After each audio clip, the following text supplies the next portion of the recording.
Hello everyone, আসসালামু আলাইকুম। হলুদের পর্ব শেষ করে এখন আমরা বিয়েতে চলে গেলাম। তো বিয়েতে গিয়েই তো খুবই গরম লাগছিল, তাই ছাদে চলে গেছি প্রথমেই, তারপর গিয়ে জলপাই পাড়ছিলাম আর খেলাম। তো এইদিকে আমার বাপের বাড়ি থেকে মেহমান এসেছে, আমার দুই ভাই না ভাই আর দুই ভাইয়ের বউ।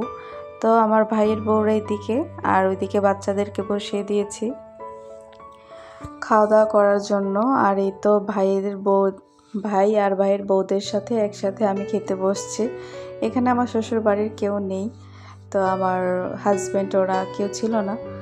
তো এইখানে আমার ভাইদের সাথে আমি খেতে বসছি, কিন্তু নিজেকে নিজে সেলফিশ মনে হচ্ছিল।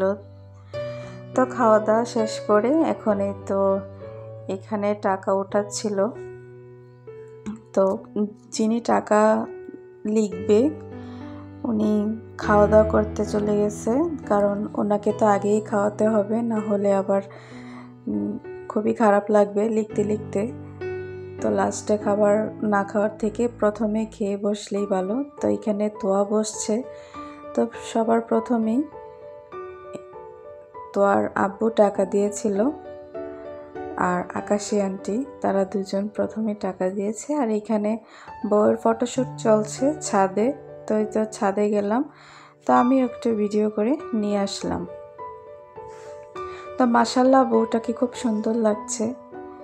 এমনি তো চেহারাটা সুন্দর, তারপরে আবার খুব সুন্দর করে সাজিয়েছে।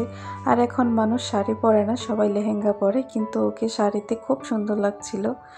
মাশাআল্লাহ মাশাআল্লাহ। আর এইদিকে দেখুন চাঁদাবাজির প্ল্যান করতেছে, কিভাবে গেটে চাঁদাবাজি করা যায়। আর ওই তো বরের গাড়ি চলে আসছে। তো ছোট বাগনি কিভাবে চাঁদাবাজি করবে সেই কাজটাই করতেছে, ফিতা লাগাচ্ছে। তো এই তো হাজব্যান্ড চলে আসছে বর। তো বর গাড়ি থেকে নামছে আর এইখানে সবাই দাঁড়িয়ে পড়েছে, জামাইকে মিষ্টি মুখ করাবে, শরবত খাওয়াবে। এই পাশে আমরা ভাগ্নিরা আর ওই পাশে জামাই এসে পড়েছে। তো মাঝখান দিয়ে আমার হাজব্যান্ড ওনাদের পক্ষে চলে যায়, জানি না কেন উনি ওনাদের ভাগ্নির পক্ষ ছেড়ে ভাগ্নির জামাইয়ের পক্ষে চলে গেছে। তো এই যে কালো গেঞ্জি পরা, এটাই আমার হাজব্যান্ড।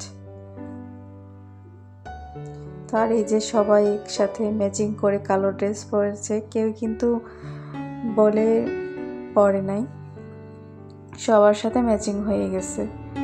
তো মাশাআল্লাহ সবাইকে সুন্দর লাগছিল। ভাগ্নিরা মাশাআল্লাহ দেখতে খুব কিউট, খুব সুন্দর। তো এই তো জামাই টেস্ট করতেছে, এটা খেয়ে বলছে এটা তো ভেজাল আছে।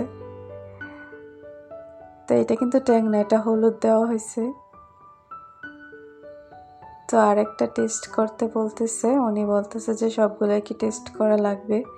তো এটা বলতেছে এটা লবণ, এটা লবণের শরবত, আর এটা হচ্ছে শুধু লেবু। তো কি করবে, শালি দিয়েছে তাই দুলাভাই খেয়ে নিয়েছে চুপ করে।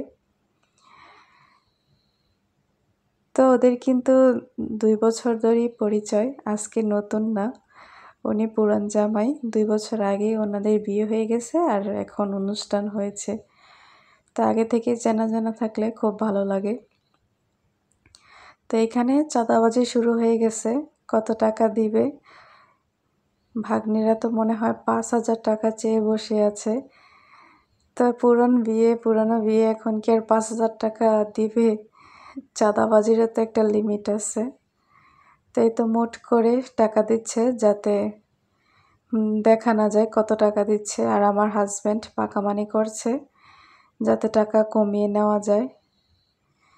তো মাঝখান দিয়ে আমার হাজব্যান্ড বলল যে এত টাকা দিবে, তো মোট করে 1,500 টাকা দিয়ে দিয়েছে। তো এই যে ছোটো ভাগ্নিটা অনেক পেঁচাপেচি করছে, না 5,000 টাকার কমে নেবে না। তো টাকা পেয়ে জামাইকে মিষ্টি মুখ করিয়ে দিল তোর দুলাভাই। তো এখন কেচে দিচ্ছে ফিতা কাটার জন্য। তো ছোটোবেলা থেকে এরকম দেখে আসছি, বিয়েতে এরকম মজা হয়, গেটে জামাইকে ধরা হয় টাকার জন্য। তো বিয়েটা অনেক ভালো লেগেছে। তো পরের একটা পর্ব দেখার জন্য সবাইকে অনুরোধ করলাম সবাই পরের পর্বটা দেখে নিও। তো আজকের মতো এই পর্যন্তই। আল্লাহ হাফেজ।